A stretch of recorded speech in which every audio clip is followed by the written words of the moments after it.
Hello বন্ধুরা, কেমন আছো তোমরা সবাই? অনেক দিন বাদে আজকে আমি ব্লগ ছাড়ছি। দিনটি ছিল 5th জুন। তো অনেক লেট হয়ে গেছে ব্লগটা ছাড়তে। যাই হোক, তো সেদিন আমার বার্থডে ছিল। আমি সেদিনকে বাইরে একটু ঘুরতে বেরিয়েছিলাম। এই যে বরমাসা আমাকে ঘুরতে নিয়ে বেরিয়েছিল সেদিনকে। তো আমরা যাচ্ছিলাম একটু, তো আমরা সেদিনকে বাইরে লাঞ্চ করতে বেরিয়েছিলাম। আর রাস্তায় যেতে যেতে আমার এই বিল্ডিংটা খুব চোখে পড়লো। এটা আমি রিলসে অনেক দেখেছি। এই বিল্ডিংটা মানে এত ভাইরাল বিল্ডিংটা দেখেছি যে আমি সামনে থেকে আজকে দেখলাম।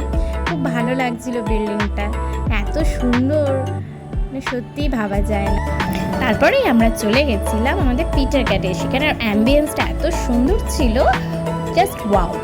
তারপরে আমার বরমশাই অর্ডার করেও দিয়েছিল লাঞ্চের জন্য। লাঞ্চ আসতে দেরি হচ্ছিল বলে সে তো রেগে বোম হয়ে যাচ্ছিলো। যাই হোক, আমার তো অ্যাম্বিয়েন্সটা খুব সুন্দর লাগছিল। আমি ফটোশ্যুটও করে নিয়েছিলাম সুন্দর সুন্দর। তো এখানে তারপরে আমাদের লাঞ্চটাও চলে এসেছিল। তার মধ্যে এই যে লাঞ্চে চলে এসেছিলো চেলো কাবাব আর মাটন বিরিয়ানি। কার না ভালো লাগে। তারপর আমরা ওখান থেকে বেরিয়ে গেছিলাম শ্রীলেদার্সে গিয়ে আমি নিয়ে নিয়েছিলাম জুতো।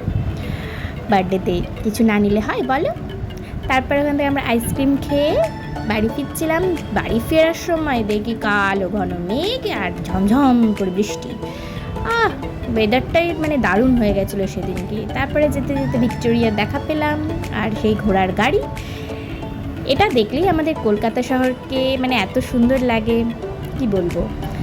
তারপর বাড়ি এসে আমি কেক কাটিং করলাম। একটা আমার দিদি পাঠিয়েছিল একটা ঘরের থেকে, দুটো কেকই ইয়াম্মি খেতে ছিল। তো দিনটি আমার এভাবেই কেটে গেছিলো সেদিনকে সুন্দরভাবে। তোমাদের সাথে দেখা হচ্ছে নেক্সট ব্লগে। ততক্ষণ স্টে টিউন, টাটা।